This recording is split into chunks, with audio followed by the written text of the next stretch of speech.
you can absolutely do whatever it is you want to do, but there's nothing to me more important than networking. And something that I quite often say is your network is your net worth.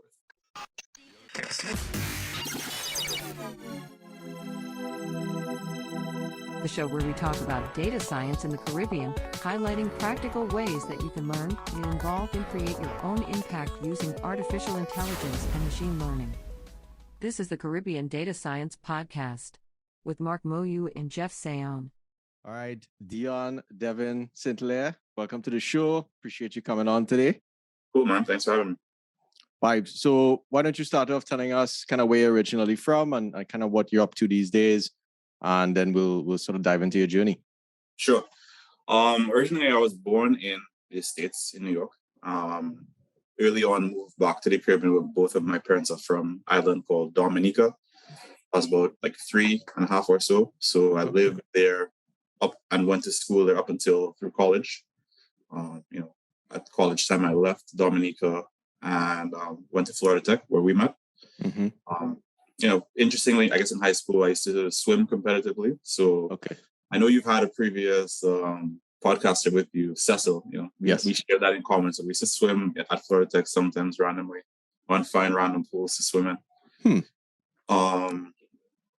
So Florida Tech was a great experience learning. It was fantastic networking. I appreciate the global reach that it has given us. It's really absolutely quite unique. After Florida Tech, I was actually recruited directly to Microsoft, where I worked for about a decade. And then now I am freelance software engineer, if you will. Most of my focus is on application modernization and the cloud, etc. And then in my spare time, I have a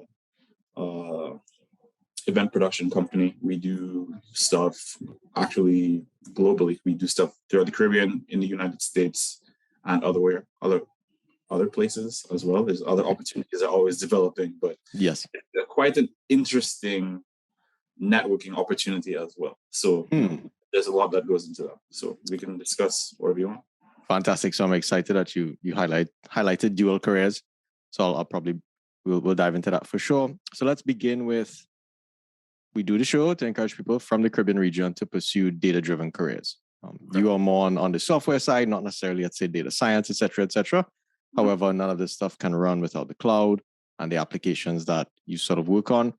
So what do you think, or what's your perspective on the future of tech in the Caribbean and what it's going to do to that region, and what should people be paying attention to, both technical and non-technical?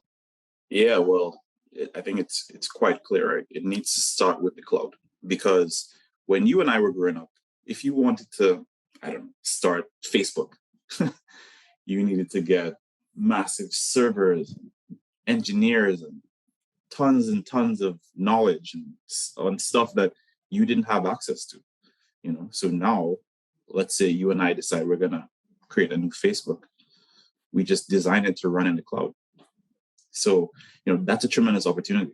And now you can reach customers globally, not just, on your very slow, very unstable Caribbean third world network connection. So this is a really, really amazing opportunity for, the Caribbean in general to be able to connect to that global infrastructure that is unlimited, right? And, create apps that could be worth millions, hundreds of millions, billions of dollars.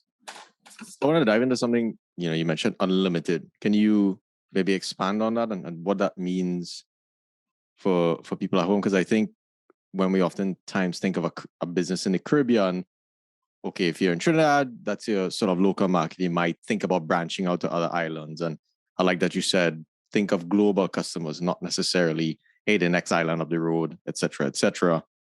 So what does unlimited sort of mean? And in addition, what's one thing people should be thinking about to break the paradigm of, hey, my next clientele are just coming from the other islands, but just breaking that mindset? I think that's huge. And I think it's great that you highlighted that, because quite often we dive into this very typical conversation as how can we do things better in the Caribbean? How can we better service the diaspora? The diaspora is what we seek to bridge that gap to with the local, right? But really and truly, that's a global market. So you can have an idea that doesn't even have to relate to Caribbean culture, and that company can be based anywhere. Yes. And what I mean by unlimited is these cloud services power the most powerful and successful businesses in the world, the Amazons, the Netflixes, the Facebooks, the Microsoft clouds, Googles, the Bing, Hotmail, Skype, Zoom, Instagram, like all of these things are powered by the same cloud service that you can tap into. So a well-engineered solution can scale infinitely. So it's more power than you need. It's really that simple. Actually, a lot of people don't know this, but Amazon AWS is an accident. Amazon was building all these servers to facilitate what they were doing, and then they found a better way of developing software. Instead of building software for a box, they started building services that they could use to enable their designs and their applications to run. And then they were like, wait, this is more power than we need. So let's sell it. So then they started selling it, and then everybody started, oh well, we can just use Amazon stuff. And then for a while, Walmart and other type companies were using Amazon stuff to build their global infrastructure. And then Walmart realized something. Oh wait, this is how Amazon is able to beat us on price point, is because they're subsidizing their products by selling cloud services. So then everybody's thinking like multi-business, right? So Amazon isn't an e-commerce business. Amazon is a business that delivers you the solution that you need right now for whatever it is you're trying to do. Amazon is basically just trying to streamline everything. Like Amazon is a logistics business, for example. So Walmart was like, oh, wait, we're shooting ourselves in the foot. We need to move off this cloud. So now it moved a little bit to Google's cloud, it moved a little bit to Microsoft's cloud, and now they have like multi-cloud, and they still have some footprints on Amazon to balance it off, just in case. But that's not where they want to put all their eggs, because they realize that they're strengthening their competitor. So, there's a lot of politics and dynamics that happen behind the scenes of this. But the point is, like, there's more power there than we as a Caribbean could use for our population. Understood. And what do you think is the biggest barrier to entry for folks at home that prevent them from maybe thinking about the cloud? Imposter syndrome. Okay. Like, feeling that you don't belong, or you can't, or you shouldn't. I mean, you literally can just wake up and do it. There's nothing stopping you from doing it. And if you don't know how to do it, you can just Google it. Stack Overflow is very easy to follow. And, more specific than that, let's say you can't afford some training program, which I do recommend a lot of these online training programs. Okay. Are you a fan of, well, you're from Microsoft, so I guess, I'll put you in that position. Fan of what? What is it? In terms of which cloud trainings you find to be more rigorous, let's just leave it there. Either AWS, even though they're sort of application specific to those particular environments. They're the same. I mean, it's apples to apples, pretty much. I find that previously people who are anti-Microsoft would prefer AWS, right? It's more Linuxy, it's more hardcore, but the Microsoft stuff is become very, very open source and cross-platform. So that's not even really a thing anymore, especially when you move to like the new ways that applications are built and hosted, Docker, etc. The new .NET platform, which is actually being architected by one of our college colleagues, David Fowler. Oh, he's okay. the architect of .NET Core, which like is architect. He's that guy. It's transforming it to the open platform, so you can run .NET Core on everything. So, I mean, Microsoft has come a long way. They've open sourced a lot of their source code, so everything is becoming more cohesive. Microsoft is becoming less Apple-y, if that makes sense. Whereas like walled gardens and stuff, it's more about productivity and driving customer results. But you can learn about all of these things easily with just Google searches and YouTube. Like for free. You can learn all of this stuff for free. People are putting this information, very, very solid trainings out there for free, just so that they can get more subscribers and followers and views. So yes, so now you have me thinking I should do a show called like YouTube Millionaires, like who's learned just from YouTube and gone off and done some cool stuff. So many people. Let's not even talk about these NFT kits. Yeah, well, no, trust, you'll get that, trust. So in the first segment of the show, we like to kind of deep dive into your career journey. So we'll start in high school. So you went back home from the US to Dominica, and you sort of spent your formative years there, and you were a swimmer. But tell us what you were like in high school. Okay, and I typically put the example. What were your strengths and weaknesses? I was a slacker in high school. To some degree, I assume you were the same, just because I saw, maybe how much you partied. But correct me if I'm wrong. Many have failed, like literally failed out of school following me.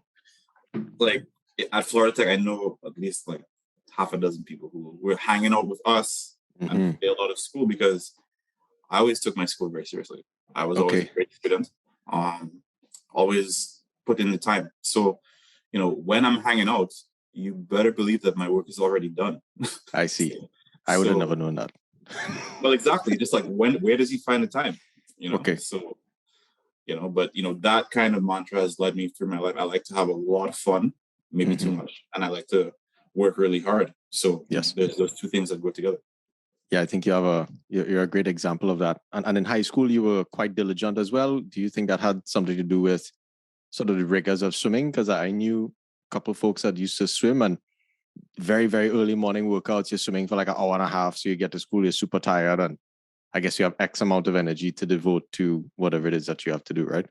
Yeah. So in Dominica, we used to swim in the evenings, so after school. But it was a lot to do with just like my family and my upbringing. I mean, my parents were pretty strict. I was, my friends used to make fun of me because I used to have to be in bed by 8 p.m. on a school night. What? I wasn't allowed to watch TV during the week. Yo. Yeah, a lot of stuff like that. So, I come from a pretty structured background. I see. And you're a software engineer. And were you always into computers and coding in high school? You were? Coding, not so much. I learned to code a little bit in Dominica, but I wasn't great at it. Most of that I learned actually at Florida Tech. Actually, when I came to Florida Tech, I wanted to be a computer engineer. I see. And when I came for my meeting with the faculty head, I remember he was just so dull and boring, and he's barely like his English was hard to understand. And then I don't even remember his name. And then I walked into Dr. Schoff's office. Yes. And there was like SpongeBob's everywhere, and he was just like laid back, like surfer dude. He had ponytail. He was chill and cool, and I was like, yeah, I like this guy. So it was literally just that. Like we had more of a connection, and I went with it. And here's an interesting fact. So a few years later, I told him about this. When I came to his office, I saw that he had some, we were having a meeting, and he had some of his things, some of the teddies and dolls and stuff in a box. I'm like, oh, are you cleaning out a little bit? He's like, let me be honest with you, Dion. I hate this stuff. Just one day, some kid left one here by accident. Like one of the kids was touring, like his baby sister or something left like a SpongeBob or a Patrick list. And people just started bringing me more and more and more. Oh, really? None of these were ever mine. Whoa. So then I told him the story of how I ended up switching my major. And he's like, wow. And he actually put him back. That's exciting. Yeah. So, well, it's interesting because that brings me, I guess, forward a little bit to a conversation I was having with one of my senior directs at Microsoft. And it's like, you're more influential than you think. And you may not quite understand what you're doing that's influencing somebody else. So don't take yourself for granted because you are more influential than you think. So there's experience. We'll come to the Microsoft part because I think you specifically actually had a big hand to play in me going forward to do my PhD and not necessarily. Really? Oh yeah. And that story is like definitely a hard hitting one for me. when I'd come to interview at Microsoft. So we'll hop into it at that time. Okay. You see, I didn't know that, and you never know who you're inspired, man. That's crazy. Absolutely. So you get to Florida Tech, and how did you sort of choose Florida Tech? That's a very nuanced school out of all the different schools in the US. It's a sore topic. So I wanted to be a Gator. Actually, I really wanted to in be Florida, a Gator. University of Florida. Okay. I had been offered a scholarship to swim. Whoa, and that's a big swimming school too, right? Yeah, exactly. That's like the top school. I was a national swimmer. I was pretty decent. And my mom and dad were like, "It's a party school and it's too far away. We want you to be on the evacuation path in case there's like a hurricane or something." Because my family actually moved to West Palm when I came up here to go to school. So my sister and my family lived in South Florida.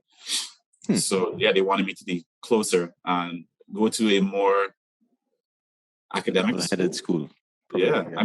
The other thing about Florida Tech is like, I remember like all these interviewers used to come, like they used to have like these career days. Yes. Like, why is everybody's GPA so low? Like Florida Tech is just hard. It was just hard all the time. So, I mean, my GPA was decent, but like, you don't see people walking, like we all didn't graduate with like 3.8s. Like most people are just like, just like 3.2, just a little higher. Like, yes, that's where most people are. And that's pretty low for college. Because when you look at other people, like most people are like 3.8, 3.9, summa cum laude and all these things are more easy to achieve, especially for us coming from the Caribbean. I feel like we have a pretty strong academic background. Right. And given that you're a fairly strong academic student, very rigorous, and you're still coming up with that. Yeah, Florida Tech was definitely a quite rigorous school. And I think even balancing that with not as much distractions as a big party school, I think was quite an interesting mix. So you always have to keep pushing.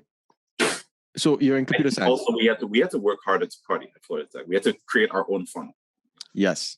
And yeah, we could probably dive into that as well, because I think there's an energy manufacturing component. And when I say energy manufacturing, a big part of how I've observed your career and by proxy observed my own career so far is the energy that you bring to the people that you meet. And I think maybe having to probably cultivate that environment for us to enjoy ourselves. You come into like a half-dead environment with a bunch of people, but you can ignite life into it, So with that said, you start doing computer science. So you say computer engineering might be boring because of whoever you sort of met. Now you decide, all right, time to start coding. Tell us about that journey. What was school like? Typically, your junior years is one where you definitely want to quit. And how did you sort of shift your mindset over that time? Or were you just gung-ho and you just kind of plowed through? Yeah, I want to say something. If there's any academics from the Caribbean listening to this, from a strictly academic standpoint, we need to introduce algebra into the CXC curriculum. Like, it is ridiculous that we get to like college and it's like I had to do what I would consider remedial math, trigonometry and algebra and these things I just was not strong in. That was not part of CXC, and I left the islands with a bunch of ones, a couple twos, and 1-3 in chemistry. Like I had like ones and twos in like advanced maths, physics, computer science. You name it. So just coming to the States and going through like the SAT program, and I feel like we need to be better prepared for those things as well, because it's a global economy, and this goes back to, I guess, my previous point about siloing ourselves into where we are and where we came from and what we know. We need to open our horizons. Yeah, it's quite interesting that you bring that up. So what you're saying is we are grooming every generation for a Caribbean scope, and that's about it to some degree, right?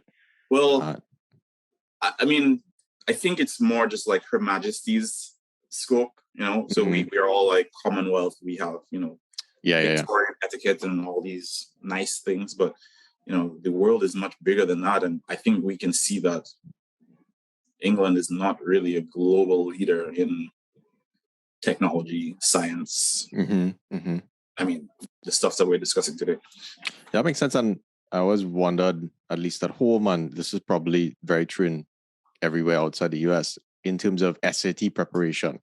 Because if you actually did pretty well in the SATs, that's like a ticket to lots of different opportunities as well. And if they had started you from, I don't know, 14 years old and you're doing like little SAT stuff like along the way, you might kill it by the time you're 17 or 18 to head off to college, right? I mean, I think that the CXC preparation is sufficient for most of it. Okay. But it doesn't include the specific bits that I just mentioned just now. Mm-hmm. So we can get stronger or not, because our writing was very strong. You know, your writing was strong. Right? All right, nice. Real pressure. Well, I always struggle with that. Well, this is funny. Like on my first semester in college, I really struggled with writing, and I was like, "How? I've been a straight A English student since the beginning of time," and they're like, "Bro, your grammar is terrible. You're putting commas all over the place. Oh yeah, there's trend commas. Comma slices kill me." So like I think all of that is learning, and spelling too. Oh yeah. Well, like thank God for computers, right? Things like that. Oh, true story. Yeah. That was definitely a struggle. Yeah. So you're getting more accustomed to coding now that you're in college, and tell us about what that mindset was. And the reason why I really asked that is, I think many people have this belief that I'm not a math person. I can't code. I didn't like computer science, and so I did chemical engineering, systems engineering. Had no, let's say, formal programming experience. My dad had a computer company growing up, so it's not to say like I never had access. I had access to any computer I could ever want in my entire life. Where people, I've listened to other stories from people who are really great software engineers, and they're like, "Oh, we had this one computer, and this is all we had." So, but now I'm like, yeah, why? I wish I went back and did computer science just to be that fundamental. But tell us about maybe some of those mental imposter syndrome thoughts that you might have gone through during the program. Okay. It's very interesting learning computer science because they teach you a lot of stuff that is, for most careers, irrelevant, right? It's just it's very purist in terms of what you learn, like algorithms and data structures, and a lot of these types of things are more akin to somebody like a David Fowler, for example, who's writing languages and compilers and fundamental platforms and stuff like that. But to the average software engineer, they don't need that. So a lot of people actually in industry are not computer scientists. They have other backgrounds and they've fallen into coding, because coding is quite easy to pick up. If you have a analytical and logical mind, I think you have to be like a mathy person. Like, I don't use a lot of math in my software engineering, but I think you have to generally not dislike math to be a coder. Yeah, that makes sense. Yeah, but apart from that, like, it's pretty straightforward. And when you get into a rhythm and you figure out and you can understand requirements and understand what your assignments are, like, I have to say, like, for my computer science specific courses in college, I was done with my assignments way easier and earlier than a lot of my friends as well. So that plays into the whole, like, I have a ton of free time. So, I would write my code and it would work. I would test it. And then I would sit there and drink while my friends were struggling with their fluid mechanics or whatever it was, like. Yep. Because everybody had different degrees and different variations of things that they had to learn. Yeah, and my roommates were all like very heavy into like mechanical engineering, aerospace engineering. So like literal rocket scientists and stuff. Yes. So that helped as well because, we had a great balance. We were able to help each other. I was able to help them with software stuff, and they were able to help me with more hardcore math and science stuff. Yes, especially, what do you call it? Not Calc 3, differential equations and all the fun stuff. So it was fun. The figure is actually really fun from being a coder because, like, I got bored with solving the equations and then just started like writing programs to do it. So using the tools that you have to make your life easier. Mm-hmm. And did you get into that mindset of, let me just code something up quick? Were you coding quite often, or you will? Okay. Yeah, like if I was doing something repetitive, I was like, let's just automate this. And that's true today. If there's something that I have to do more than twice is too many times. And I think that's a quality of more hardcore software engineers where they just see that pattern and they're like, okay, I need to get rid of this thing. Interesting. And it's boring. It's boring. It's time consuming. That makes sense. Yeah. And did you have a lot of internships during high school? I mean, during college? I had quite a bit of internships. I had some pretty good internships even before college. I see. In more computer networking, and so that's why I was going more into computer engineering. Okay. But during college, I didn't have. Well, I had one great job on campus. Mm-hmm. I was a network security engineer, so I used to work with the team that was, helping in the IT department with general things. And then I eventually started working with one of the more elite teams, working on one of my assignments was hacking into computers on campus or seeing what the vulnerabilities were on the systems on campus. And again, one of the things I had to analyze reports. And one of the things I did is I wrote them a tool that they could just import all the data and have a report. And, again, melding kind of multiple worlds together, system integration and stuff like that. That makes sense. And talk to us about your experience in terms of being recruited to get to Microsoft. What was that like? I have noticed that Microsoft and Florida Tech have a pretty decent relationship and a fair number of students from there end up going. So what was that like? So I had one internship that I applied for, and I got flown out to Redmond. I had a series of interviews that went pretty good. The last interview I had, I can remember the question today, and the puzzle was a little challenging, and I didn't solve it quite the way that they were expecting. And my interview train kind of ended right there. And, I got told that I was not going to be getting that position. Okay. And then I was like, all right, cool. So, went off to do whatever I was doing at the time. And then I got a call. And they're like, well, we have another opportunity we want to, so they basically they have a recirculation flow. They don't discard you. If you're strong but you don't fit where they wanted you to fit, they may see another opportunity for you. So I was actually fed back into the system, and then I was recommended for another opportunity, which is where I ended up. So they had offered me an opportunity to come and interview with them at the same time that I was going on a Euro trip. So we were just graduating. I was going on a Euro trip with 4 of our friends who you're familiar with. And I told my parents, which again, think back, my parents are rigid and structured. I was like, Mom, Dad, I have this interview opportunity at Microsoft or Euro trip for a month. And my parents were like, just go. Microsoft will be here when you get back. Whoa. Yeah. What? All right, cool. So say less. So I was gone, and I told Microsoft, hey, sorry, I can't. I'm going to be on this trip. And they're like, well, what do you think about doing a remote interview?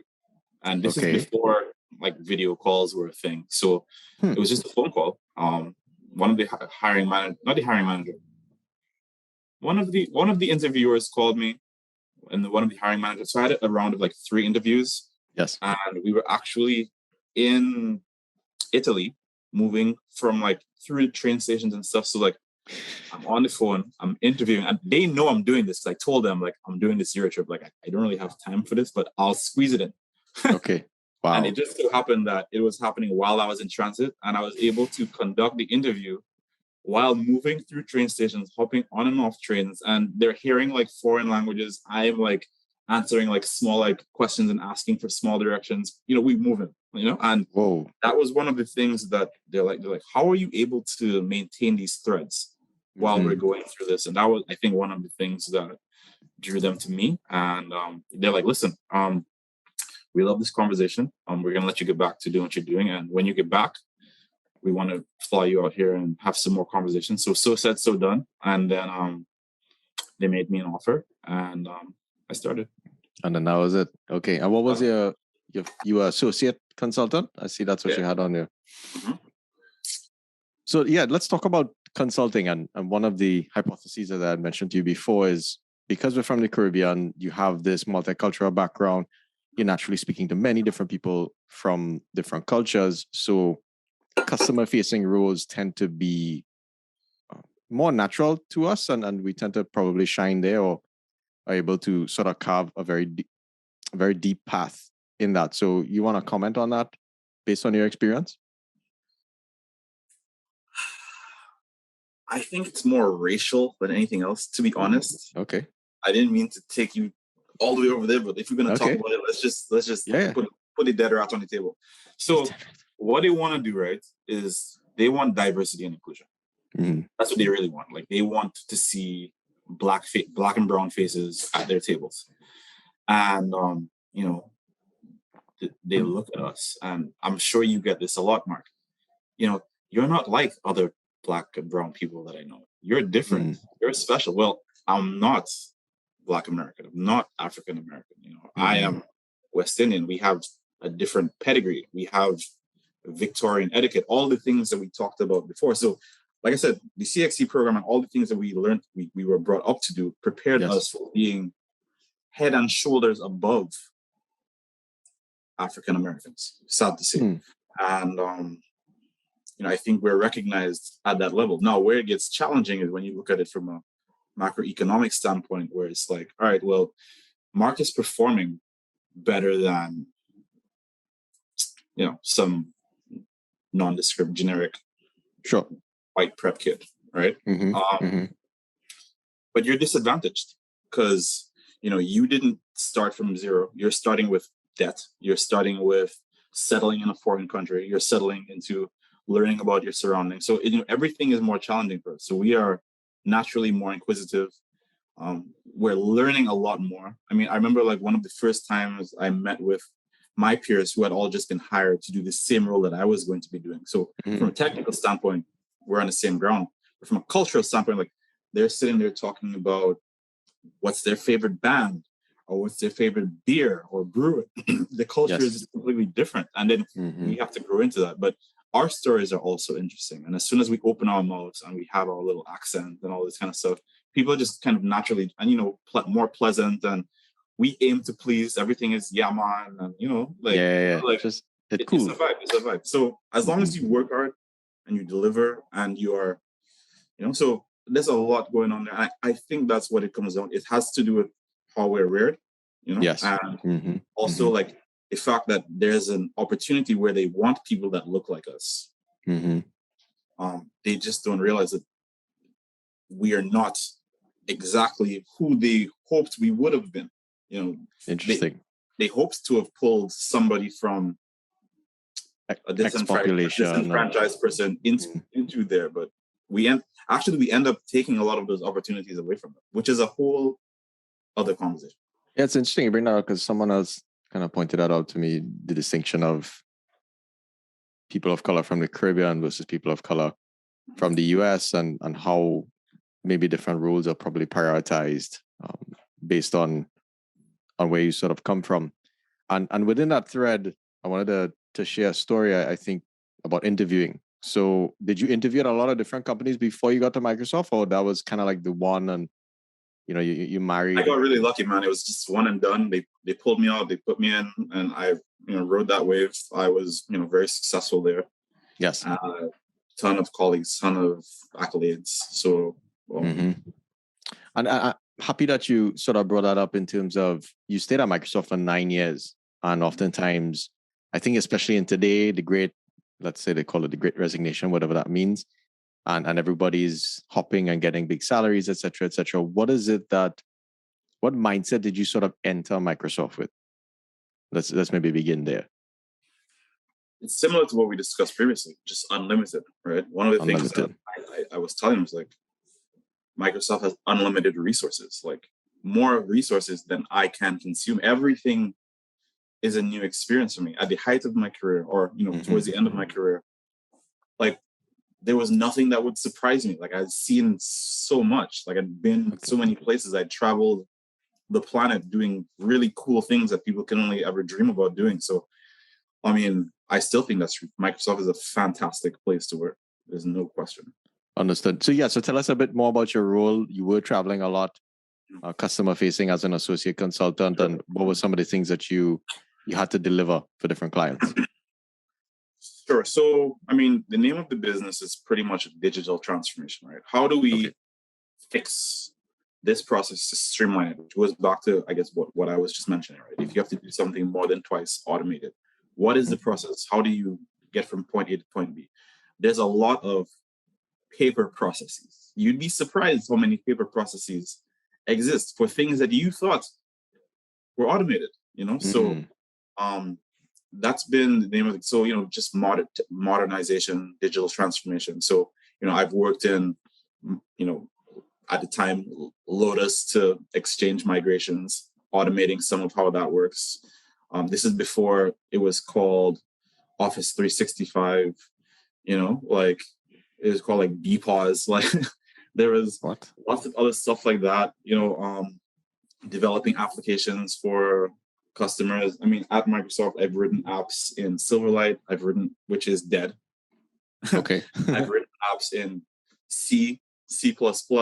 I've written apps for Windows forms. I've written just like command line apps. Sometimes I wrote apps that were totally throwaway, just a bridge, So yes, it depends on what the need is. And then I've also had the opportunity to work on some really cool things that you see like on television today. Like if you're an NFL fan, you watch that game, you may notice they use Surface on the sideline. The app that's written on that Surface, I was part of the team that built that initial app. And at the time, they couldn't really figure out how to do it exactly how they did it. So that was actually, I'll tell you about that. That was a paper process. There's a guy on the field that takes a picture of the position of the players when the ball snaps. So, yes, right? All this guy is doing is holding the camera. There's 4 cameras at different angles on this field. There's a guy in a room with 4 screens who pushes the button right when it snaps. Then there's a printer that prints those 4 images. And then there's a guy who laminates that and puts it in a binder and then hands it to some intern kid to run down to the field and hand it to the coach so that they can draw what they want to do on it or what was wrong or how they want to do whatever.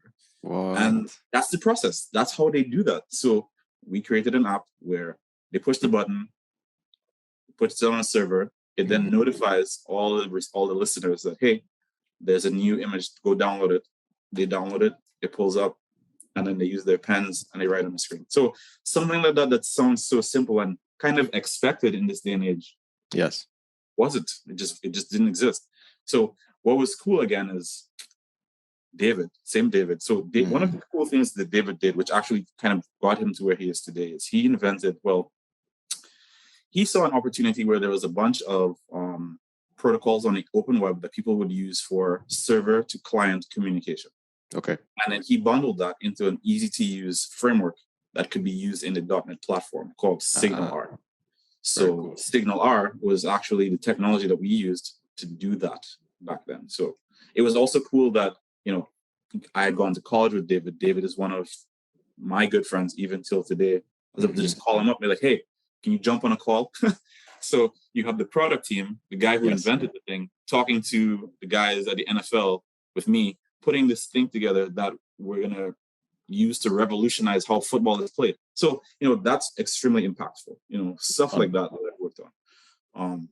I've worked on less interesting things at other high profile companies. I've worked at NASCAR. I've worked at Home Depot, at Dell. I mean, you name it. I've gone through, Merrill Lynch, Bank of America, Scottrade, you name it. Like just lots of high profile customers that I've worked for over the years, just delivering very specific software applications and stuff like that. Solutions. Let's call them solutions. Right? Yeah, it's not always like a software application, right? It's a solution to a problem. Yeah, so tell us about the consulting life. I think oftentimes when people think of consulting, or maybe what they're exposed to is you are a consultant for a big management firm. So you're probably coming in and doing more, what's the word I'm looking for? More enterprise change versus actual digital transformation. So tell us what are some criteria to make you a really good digital transformation consultant at a tech company? Sure. So I would say that the kind of consulting that I do is really only prevalent at companies who recognize that they need to grow. I see. So, management consulting is pretty much brought in when things aren't going right, we need to course correct. And then you get to a point where things are going good, but then you start to realize you have inefficiencies in how you're doing your day-to-day workflows. So that's where I would come in. right? So also what's interesting, so basically I'm the guy who has been trained, who's been brought literally out of college with no experience and taught to be Microsoft expert for whatever that particular product is that you're trying to implement. And maybe based on the solution that you're trying to implement, I may recommend a product that you didn't even think about before. So I just kind of bring that wealth of knowledge, and I bring the know-how of how to do it properly. Yes. So quite often, I mean, a great example of this is SharePoint. A lot of people are familiar with SharePoint. SharePoint, until Office 365, where people didn't manage their own SharePoint anymore. When people were installing and deploying their own SharePoint farms, life was a mess. It was a disaster. Everybody did it wrong. Every single person did something wrong. You know, even a simple thing like I mentioned earlier, like Lotus Notes to Exchange migrations. Like we had a process that was failing and we couldn't figure out why. We had somebody who used to store large files, but you couldn't send large files by email. Like, you know, there's like that 10 megabyte, 8 megabyte limit. This person figured out that they could send large files in calendar invites. So like they had like gigabytes of, I mean, just stuff that you don't think about. So people will instinctively break stuff, and you have to design a solution and keep in mind that somebody's going to use it in a way that you didn't intend. Yes. A simple way to visualize this is like Instagram. We all are very familiar with Instagram. Instagram has a 3-picture grid. So some people build 3x3 grids, 2x3 grids, 3x3 grids. So there's like different. Imagine if Instagram changed to like add one more row. It would break everybody's page. You know? Something like that. So, you know, basically we come in with the mindset of like, all right, maybe you did it wrong. How do we bridge that gap? Is it fixable, or is it something that we need to start over? Like all of these kind of things need to be evaluated. So, you know, you over time, you eventually graduate to a point of like more analytical thinking, more broad system thinking. Of course, you're very deep in certain areas, but now you have the experience to go like across the organization and determine, all right, here's how we fix this problem for everyone.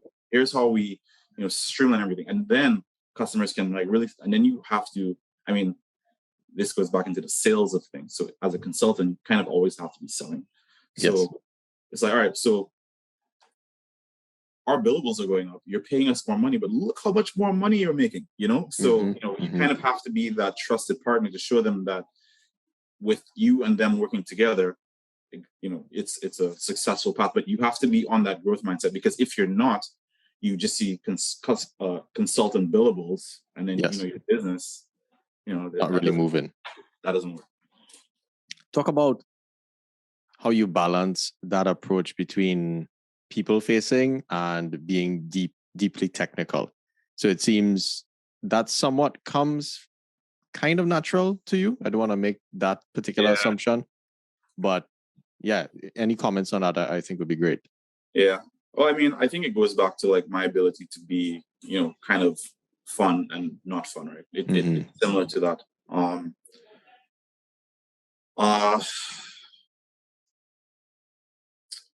There's kind of in consulting, there's 2 tracks. There's a track called solution architect, and then there's a track called principal consultant. Okay.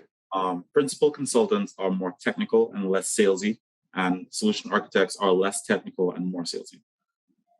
I am more along the line of a principal architect track, where you can hire me to deliver and execute a solution, as opposed to like a solution architect who will design and sell you a solution. Yeah, so, more or less from the scoping side, essentially, right? Right. That makes sense. Now, I'm the guy who comes in like, okay, well, this scope is wrong, or, you know, or sometimes, I mean, this is unfortunate, but sometimes like an architect can sell a solution that is just, it's infeasible. So, you know, now I think a lot of places are getting to a point where technology is stabilizing. We have a lot of these like cloud services. It's more obvious what works and what doesn't work. So things are getting better, but what you find is more boxed solutions. Like, here's a solution for this, you know, here's a solution for that, as opposed to before, where it's the wild west, where everybody's reinventing the wheel and just kind of doing their own thing. Now everybody's streamlining software patterns to the point where a lot of these, one of the more popular like Azure cloud services is like logic apps, where you can say like, you know, I don't need to write a service that does text messaging. I can just plug in Twilio. Or, I don't need to write an email service. I could just plug in, Mandrill, MailChimp, or, whatever you could kind of, so you can get these box solutions and then just use them and compose them to create your ecosystem of what it is that you develop, your solution. So, just having knowledge of what's out there can help, or just doing some simple research and, always kind of start by figuring out what you can use before figuring out what you need to build. That makes sense. Yeah, and a colleague of ours, he told me once, I hadn't been programming for a long time, so I probably started learning. I made the comment, hey, I want to learn to code. He just kind of looked at me like, what the hell are you saying?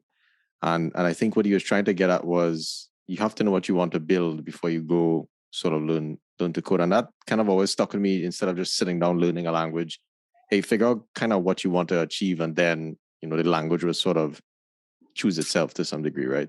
Correct. And I think that's what I was alluding to earlier as well, with regards to like computer science versus software engineering, right? Mm-hmm.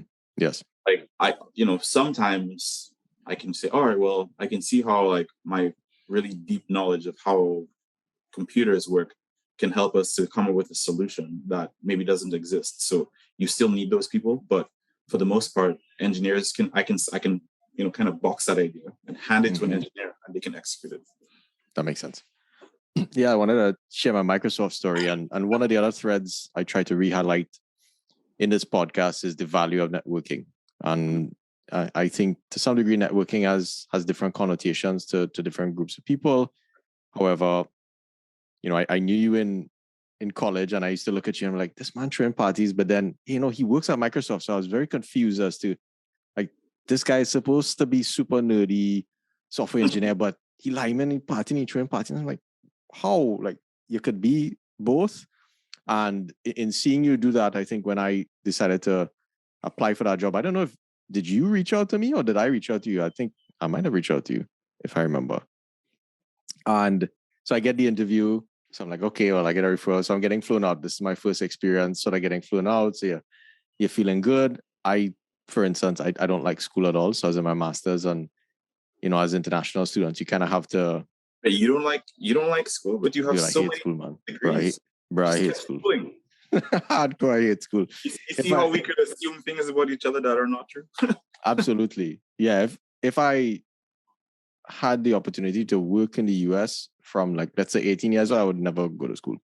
I just don't really operate well in fixed, constrained environments. I'm quite actually super hyperactive and whatnot. So school is always a big struggle, but something you had to do to sort of get the right to work in the US.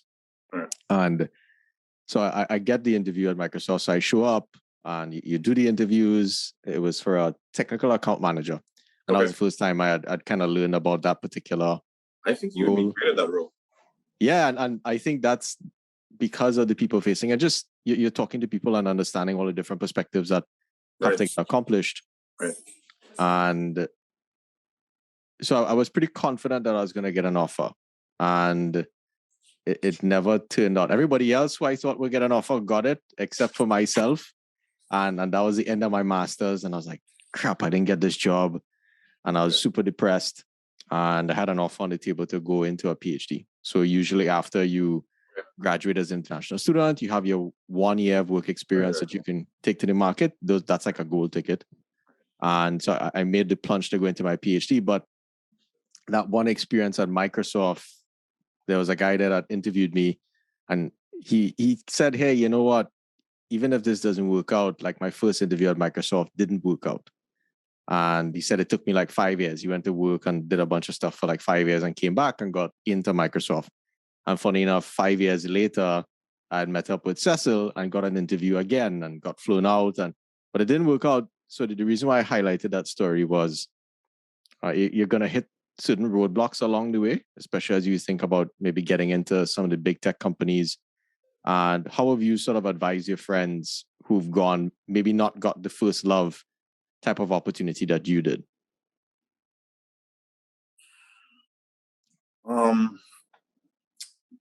Have you figured out why you didn't get the job the first time? So Horace, but as you can see, I kind of changed the whole way we're having this conversation. So this was into like more of like a mentoring kind of space, right? So it's always about personal development, right? So so the first time you interviewed, like, so when I told you about my story, I told you why I didn't get the job. Yes. And that's important to me, so that the next time I have an interview like that, that won't happen to me again. The other thing is, in an interview, and being a consultant, by the way, I'm interviewing constantly. I interview at least once a month because, or, not once a month, but, depending on how long my engagements are, typically engagements are like 2 to 6 months. So yes, I'm interviewing like every 2 to 6 months at least. What do you mean interviewing? Like just with the clients, you mean, or just on the because before a client will bring you in, like they need to know, or they need to vet you essentially. Pretty much, yeah. So so there's that. And so I interview pretty regularly, so that skill stays sharp. But one of the things that I try to do is just be extremely honest on what I know and what I don't know, and what my interests are and what my interests are not. So all of those things put together make for whether or not this opportunity is going to be a good fit for you as a candidate. So I don't know if you've analyzed this, but going back to your first interview, have you figured out, like, did your passions align with what it was? Were you a good technical fit? Are there things that you didn't understand that you maybe embellished upon? Stuff like that. So I think in both instances, some of it was technical, because I was a systems engineer. There was a girl who was in psychology who had actually gotten, I forget what, it was technical account manager. And then what's the other one? I think is a program manager, I believe, with kind of similar positions. And so I think the technical component was a part of it. But in addition, I think as I look back, it's that ability to really listen and answer someone's specific question. And coming back to maybe that, hey, I don't know this. And there were some things that I definitely didn't know as well, because that wasn't necessarily my background. So I think some of that had to do with it. And then my later interview at Microsoft, I think, was a function of the job itself. So I was supposed to be like a developer advocate. I hadn't really sort of put myself out there, let's say on Twitter, and you're building a following, building a community, those types of things. So I think influencers, right? Exactly. Right. That is a prerequisite in addition to some other technical skills. So I kept a lot of those things in my pocket, put your chip on your shoulder to keep pushing forward.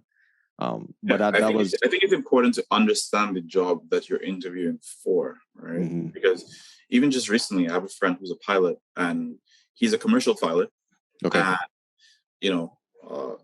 he was interviewing for being I guess it's called a freight pilot or something, like more like a logistics pilot. So instead of flying instead of flying people, you're flying cargo. Yes. When you're flying people with personalities, the objective is to get them to their destination as fast as possible. Mm-hmm. When you're flying cargo, the objective is to not lose the cargo. Right? So anyway, they were asking him a routing question and a fuel-based question. And he's like, well, if it's people, you circle. Like, I'll circle for a while and then I'll land. But in case of cargo, like, circling is bad. It's better to divert to another airport, and they have some other logistics train that can pick that up and bring it to the next place. So, even though he's a very experienced pilot, he in that moment forgot what the context he was interviewing for. So that's very important. You have to understand what the role is. And if you're well suited for the role and the interview is going well, it'll be very obvious to you, because the conversation tends to change pretty quickly from what do you know to how do you fit in here. So that's how I tend to gauge my interviews, and that's kind of my high level general advice, is that you have to be prepared for the job that you want, or as the kids say today, stay ready so you don't have to get ready. Yes, indeed. So let's maybe shift. So you've spent a 9-year tenure at Microsoft, and now you're sort of doing private consulting, and that's going well so far. Mm-hmm. Tell us about that shift, other than you probably not wanting to travel as much, because the traveling grind of consultants is pretty brutal, right? Were you Monday to Thursday every week? Monday to Thursday, and unless there was like a special project which might require more time, even it was very rare that I would have an opportunity to work remote. This is, mind you, this is like 5 years ago. So these things have changed over time, especially now post-pandemic. Like, look at what's happening in our marketplace. Things are very different now than they were even a year ago. But yeah, the traveling as a young single bachelor was fantastic. You know, like I had company card, I could book my flights. I didn't have to go back to my home city, so I could go visit friends in different places in the world on the weekends, as long as the costs were in line with what my normal spend was. I was executive platinum on American Airlines. I had, I'm still to today, I have like gold for life with Marriott. Like, so my vacations were paid for. I was traveling a ton. It was very cool. I mean, so the part that you think is cool are cool, right? Just being a jet setter. But the truth of the matter is, like, most of the places I consulted in were very boring and cold. Oh, yeah. Like, even like being in Chicago in the winter is not fun, and that's typically when these things tended to happen. I mean, one of my best projects, I was on a project in Los Angeles for like a year and a half. Yeah. And I would fly from Miami to Los Angeles every week for a year and a half. And I just got into a schedule of doing it, and it was actually fine. It was actually some of my more healthy years.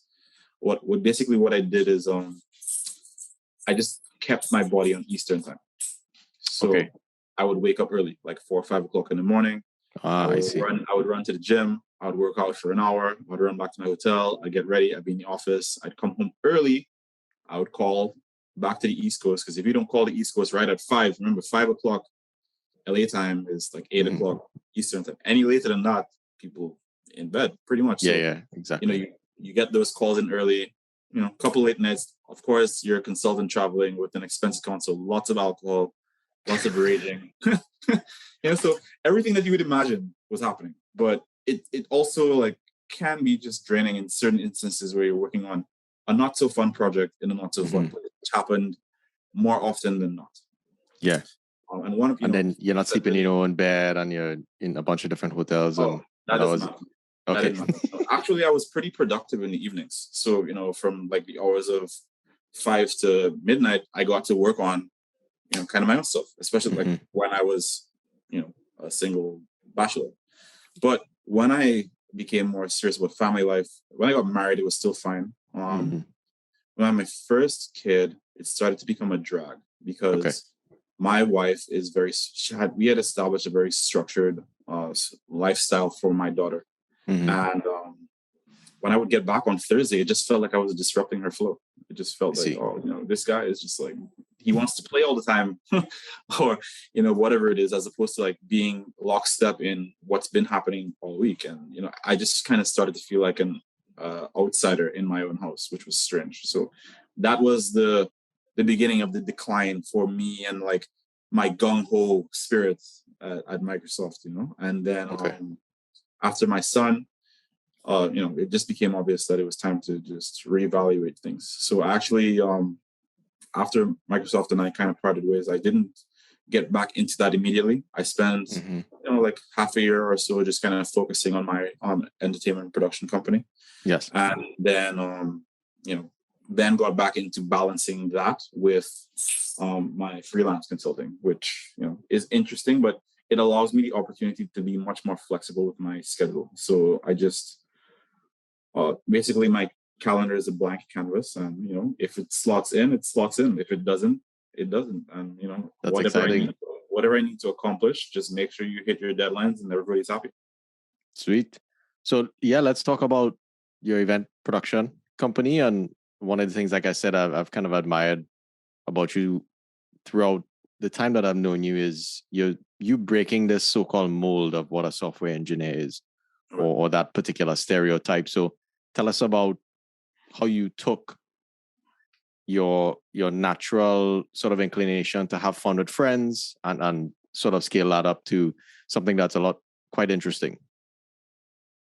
Yeah, well, I think it goes back to my natural problem solving, right? So we had a lot of fun in school, and we had, like I mentioned, we had to create our own fun. So, there was a lot of that, and, just like camaraderie and, that kind of vibe going on. Actually, I had never been to a carnival outside. And Dominica Carnival is very cultural, very, not at all similar to Trinidad Carnival. Not until recently, everything is kind of trending that way, but it wasn't like pretty mass and all that stuff. It wasn't like that. It was just like street parade, street jump, and that kind of stuff. Okay.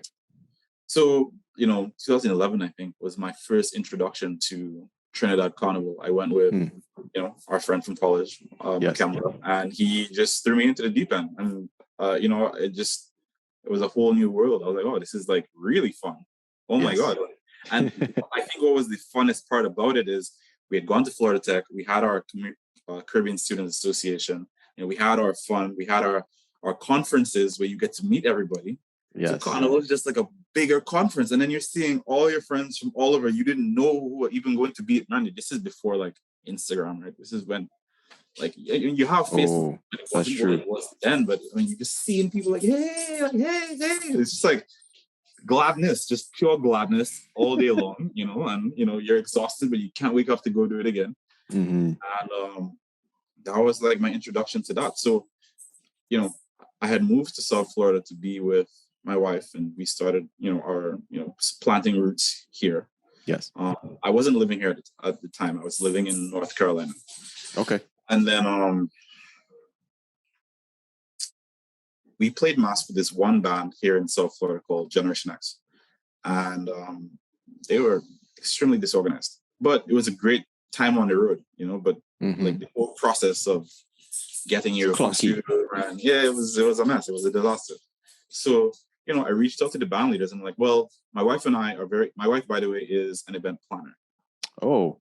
That makes a lot of sense, because when I saw her at one of the parties, she was just like cracking whips. I was like, damn. She's the boss. Don't get it twisted. Okay, now it makes a lot of sense. Okay. So she was an event and organizer and planner, but she at the time she was doing weddings and corporate events and stuff like that. And she would plan anything from budgets of like 10,000 all the way up to like $500,000. So it just depends on what those projects were.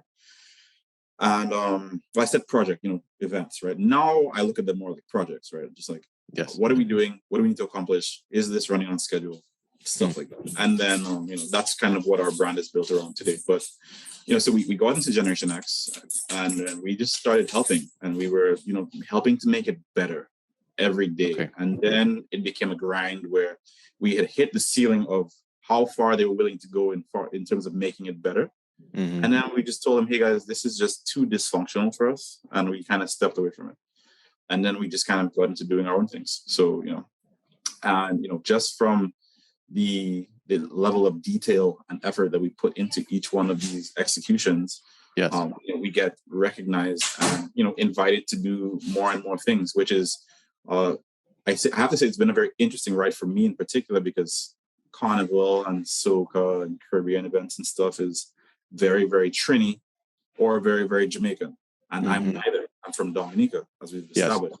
So, even today, like, I'm very proud of being from Dominica, and, I let people know that, but they're always surprised to find out that I'm not Trini, because now we have one of the most recognized brands in South Florida, and, we have global presence as well. So, people are always surprised that somebody from a small island could have that impact on absolutely bigger kind of thing. And it's kind of cool that you're highlighting that people oftentimes might not realize that you're maybe not from Trinidad. And we have a friend who's from Germany, and when you hear him talk, like he talks just like a Trinidadian, and that's just from being sort of around different folks from the region, and that ability to probably at Florida Tech, we all had we merged our accents. Because we had a lot of Grenadians, a lot of Bajans, a lot of Vincentians, a lot of, not so many Dominicans. I think mine was probably the weakest influence on the overall group. Yeah, but and not only that, but like our African friends and everything. So our accent becomes more universal almost. Yeah, to some degree. Yeah. Like listen to you. True. That's a fair point, and I think I've almost lost in my own head what is my original accent before I came to the States and started blending. Right now you've lost it. I'm not hearing Trini, right? But no. I drop you on the avenue sure. right now. Just drop you off and hand you a Caribbean. It will come out. Then that's true. It usually does come out, and when I'm with people that don't know me very well, they're just like, what are you saying? I can't understand what you're saying. That's always fun. And you mentioned networking as well. And I do plan events. They're not necessarily around the social format. They're more sort of technical, et cetera, et cetera. And that has been absolutely essential in my own career progression. Can you comment on what you branching out into something that's not technology, but leveraging? I think you're leveraging a lot of your consulting skills, because you're like, hey, this is a project we have to get done. These are the building blocks of solutions we need to implement, and let's not probably reinvent the wheel here. So any comments? No, but it's pulling all of those things together, right? Like basically, I genericized everything. It's just another generic thing. So I do also plan and host several technical type things, like okay, cool. What do you do as well? I've been a technical lead at Microsoft for several years. I was leading communities of people who are much more senior than myself. Pulling ideas together, pulling people together, public speaking, just putting together some bodies of work and presenting them. Being like a technical thought leader, all of those things are part of it. So, but evangelizing and spreading that is part of it as well. So, but you have to have a somewhat salesy personality for that to even work. You need to be able to charm and be connected with. So that comes a little bit more natural for me. I think, and what's interesting is growing up, I was a very, very, very shy person. That's a big lie, because trust, I was not I would have never thought that at all. It's true. I mean, even still today, even with like my very large events, like, we have events that are 5,000 plus people. We have events on average that, like maybe around 1,000 people or so. And I'm not the person that they recognize. Like, I'm not the front man. I'm the main person, but I'm not the one that they recognize necessarily. I'm just not. If you haven't realized that, but yeah, I'm not that guy. No, I'm not. So I still am cool. Like, I'm still evolving out of my shell. I'm not really an extrovert per se. That's quite interesting. So for all the folks that are quote unquote introvert, I think this is a fantastic example of maybe what you can evolve into, or not evolve into, but other options that are out there for you to choose from. I mean, you can just learn to be proficient at something else, right? Similar to your question about, like, could you become a programmer or whatever, you can absolutely do whatever it is you want to do. But I think networking is there's nothing to me more important than networking. And something that I quite often say is, and this is quote worthy, your network is your net worth. That's Indeed. It. That's it. So, but being able to, land, be a cultural sponge, be able to cultural sponge. That's assimilate with other. Yeah. And being able to find opportunities with others, and also being solution oriented, right? Like, you may have a problem and then you might not know how to solve it. Oh, but I know somebody who does know how to solve it. Yes. And you connect and boom. And it's done. Great. So in the last segment of the podcast, I just think of this as the advice level. We've kind of dove deep into your career and kind of seen all the different things that you've been able to do. Sure. What 2 pieces of advice would you give to a high schooler? Or it could be one. What 1 piece of advice would you give to a high schooler, someone in college, and a professional, in terms of your understanding of tech so far globally? Tech specifically? No, anything in life. Because you seem you cross many different paths as well. So so without seeming ridiculous, I'm just gonna say something. It's ridiculous. So over the pandemic, we've been having a lot of these more insightful conversations and so forth. One of our fellow alumni from Florida Tech, from Africa, and I actually got together and wrote a book about that. Interesting. Yeah, so we published the book. It's like 76 pages or so, but it's called The Immigrant Way to Wealth.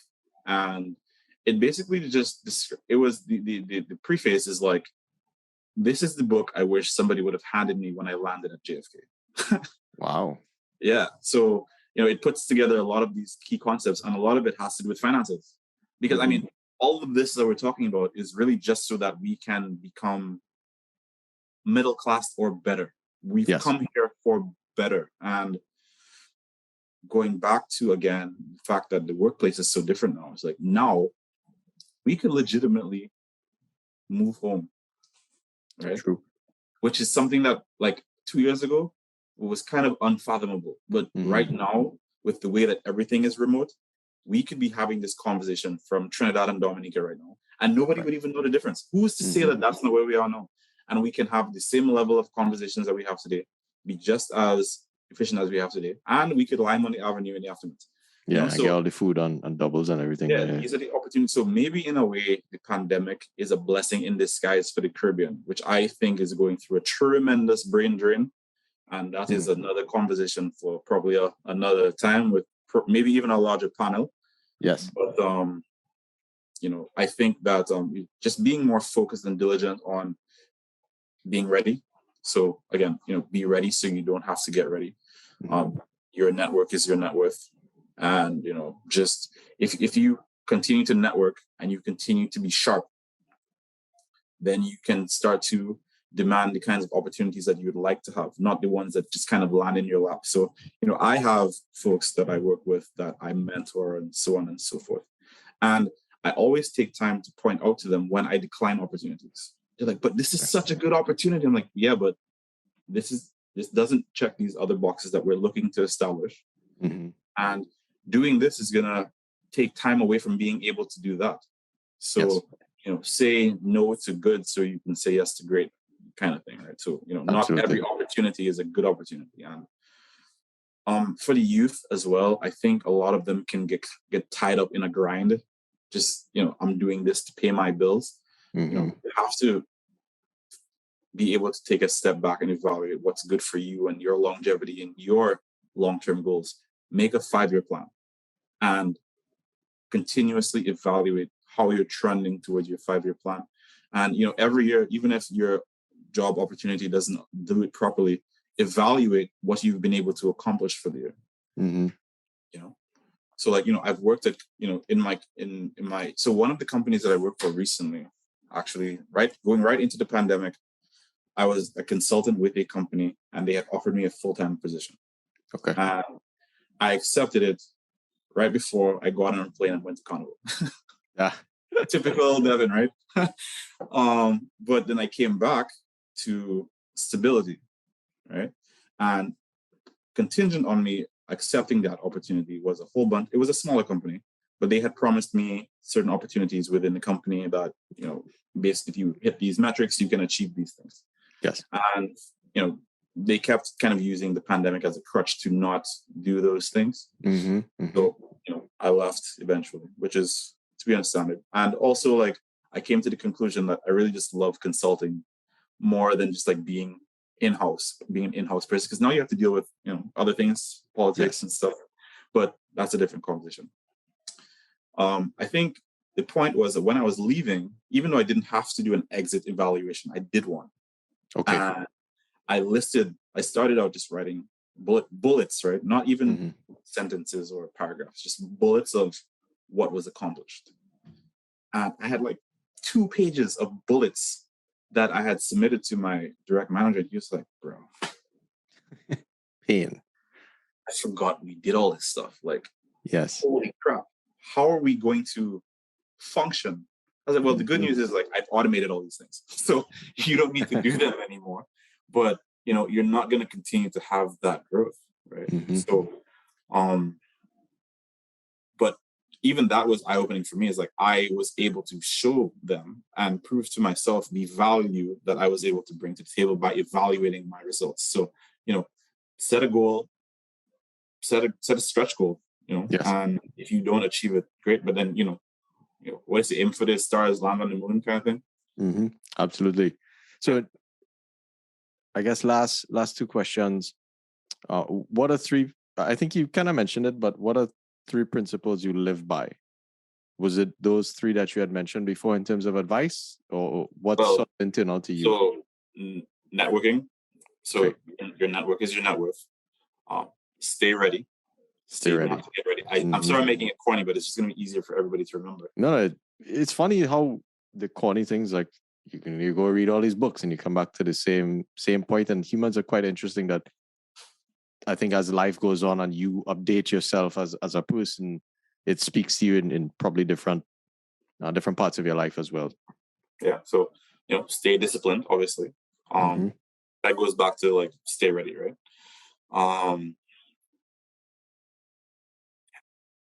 One was good. Oh, you're more influential than you think. Yeah, I really like that one. And I think even in myself doing this podcast, as I've had, the one-off conversations with many different people, but now people are reaching out saying, hey, I saw the interview on this, and it's sort of giving them a different perspective. So I think as anyone starts off on any journey, let's say you're building a podcast or doing something new, there's always this unknown about, hey, is this thing going to work? And I think maybe seeding with that every day, it's like, hey, at some point this will help someone else, and just kind of trusting that it'll come over time is cool. But to that point, like the antithesis of that is like maybe nobody cares, right? But maybe you just did it for you, right? And that's okay. Yeah, and that's like one of my pictures behind. I started a channel and then I shut it down because I'm like, and it's interesting that you say no. It's good to know when to bow out and focus on other opportunities as well.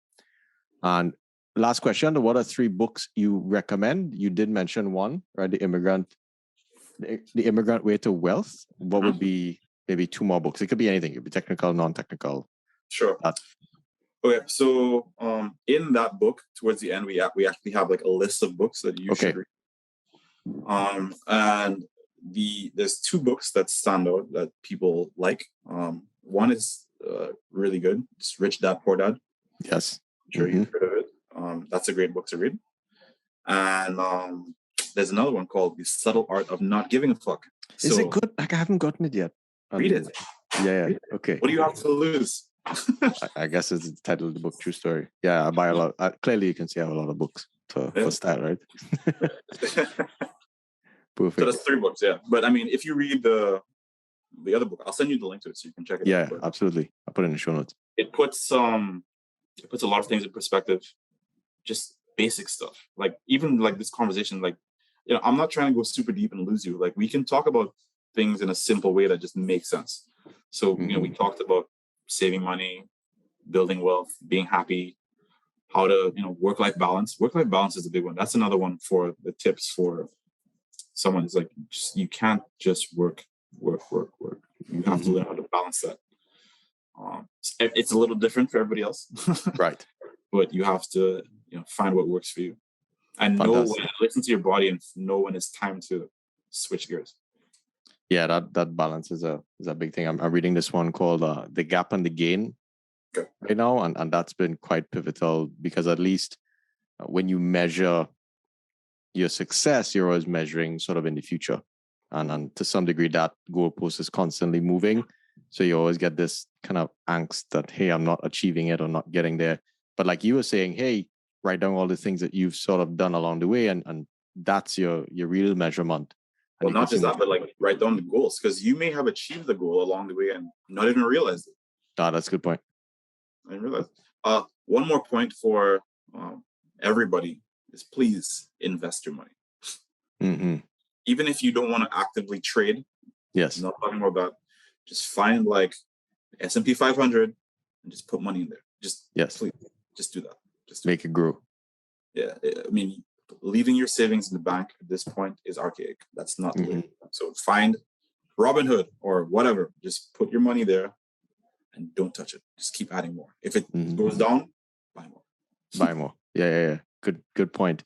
Appreciate the interview today, and thanks for sharing a lot of the perspectives. It sounds like we have a couple more deeper conversations to have on different topics. So I'll definitely pull you back in for some of those. Sure. Hey, thanks for having me. Thanks for reaching out. I do appreciate it. Yeah, man. Appreciate it. Vibes. Easy. Cheers. Later.